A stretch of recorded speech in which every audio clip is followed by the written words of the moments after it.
Ladies and gentlemen, musicians in bars getting beer is back for another episode with Murray Foster. Murray's got history with the Great Big Sea Cocksure Lads and is also a member of the Toronto Music Council.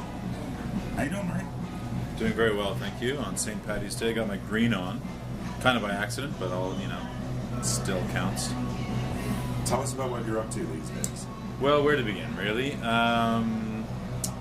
So, I am currently a member of Great Big Sea, although we won't be touring much this year. As a Irish loop. As a second drink arrives. You drink it and you just want to come back and have one more. And then you're losing.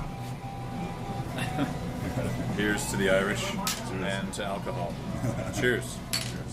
Yes, Great Big Sea. Been a member for 11 years. We're not touring this year, so there's not a lot of news. But great band to be part of.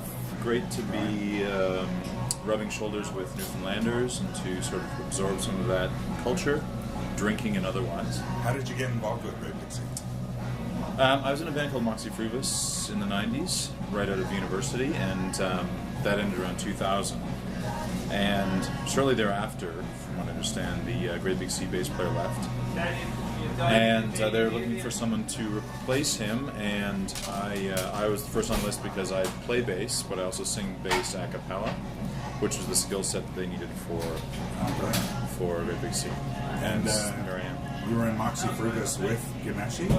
With Gian Gameshi. He and I first formed a band together in 1980 in grade 7. We were in shop class or home ec class or something. He was in my class, and I just started playing guitar, and I heard him say to someone else that he was starting a band or was looking to start a band. In grade 7, as you do. And I sort of, in a voice that was slightly too loud, I said to the person sitting next to me, I was like, "Oh, and I play guitar." And so 30 seconds later, Gian came over to me and said, "Hey, you want to join a band?" I don't think he even said his name. He was just like, "Hey, do you want to join a band?" So, yeah, so we were in bands for basically 20 years together. And I remember that first year, probably that first week in 1980, he had me sign the front cover of a Toronto Star Week TV magazine as my contract to join the band. And it had Anne Murray on the cover, I remember. Brilliant.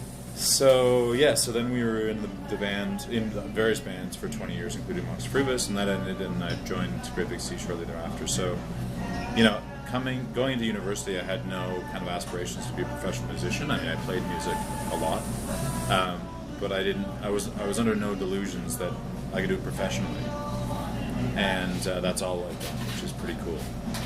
I'm a very lucky person in a way. So. And now, over the last sort of few years, 3 or 4 years, I have a project called the Cocksure Lads, which is actually playing right now in the only cafe where we sit and drink. Yes. Which is a fake British 60s band that I started with Mike Ford in the early 90s. Is kind of just a loving lark, a loving send-up of the genre.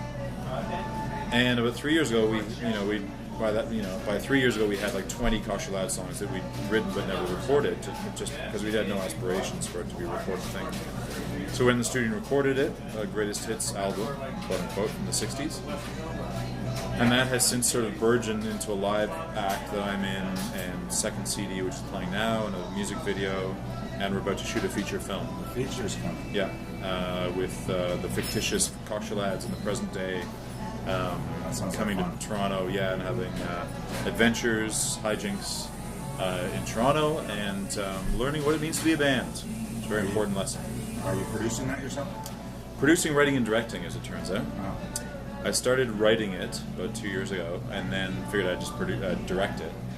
And then, as every writer-director does for their first feature, I ended up producing it as well. So we're getting really close to go to camera end of April. And we have Serena Ryder and Walk Off the Earth and Alan Doyle starring in it. Great. Amongst other people. So. And have you produced the Cocksure albums yourself? I have. Is that at your studio? I don't have a studio per se. It's the studio of recorded partly at Revolution Studios, but also at Magic Studios, which is owned by the Great Big Sea sound guy named John Affleck. So Oh yeah, my other venture is the Toronto Songwriting School, which takes place about 100 feet that way in a church basement, which we just launched about 8 weeks ago. So we teach songwriting beginner, intermediate, advanced, and Skype lessons and all that stuff. So that's my latest venture. I've been teaching songwriting at Trevis for about 2 years, and I figured I'd do it privately now. So that's a blast. We're actually coming here tomorrow night to the Only Cafe to as our final class to sing songs we've written at an open mic in a big space. Yeah. So yeah, it's a busy time. There's a lot flying around. That sounds great. As well as the Toronto Music Council. Well, that's what I was going to just ask you. You're new to that? Is that right? Well, it's new to itself. It's new. One of the principal original members, I suppose. Yeah, before I get kicked out for alcoholism and generally unruliness and flippantness. Yeah, we had our first meeting about a month ago, 3 weeks ago. 40 people in it, a lot of industry sort of insiders, and then a few musicians. It was a very interesting meeting. I mean, we're sort of trying to figure out what we need to figure out. You know, we had sort of a rough agenda, but people just sort of talked about what we could do. You know, the backbone of it is basically an affiliation with Austin and South by Southwest, which just concluded. And there was some, you know, there's a contingent that went down unofficially, like just some people were there. And there's some criticisms in the press that we didn't have a sufficient presence there. But really, it's so new, it's such a new thing that we wouldn't even know what that would look like. You know, like next year we can be judged on our presence at South by Southwest. At this point, we're just getting our act together. You know, we've got, you know, Austin as one angle. We've got Pan Am Games, Pride Week, Toronto music policy, you know, sort of big vision, big picture stuff. So, you know, there's a lot to kind of tackle, and we're just getting our own kind of structural act together. So it's still early days, but it's pretty cool. Is there a head of the council, or is that just... Michael Thompson, one of the councillors, is kind of chairing it. But I think ultimately we'll sort of break into subcommittees around those different topics. So Pan Am Games, Pride Week, Austin. Do you have a particular focus? The ones I sort of went in for were Austin, I think Pan Am, and sort of vision. I forget what the terminology was, but some kind of like strategy.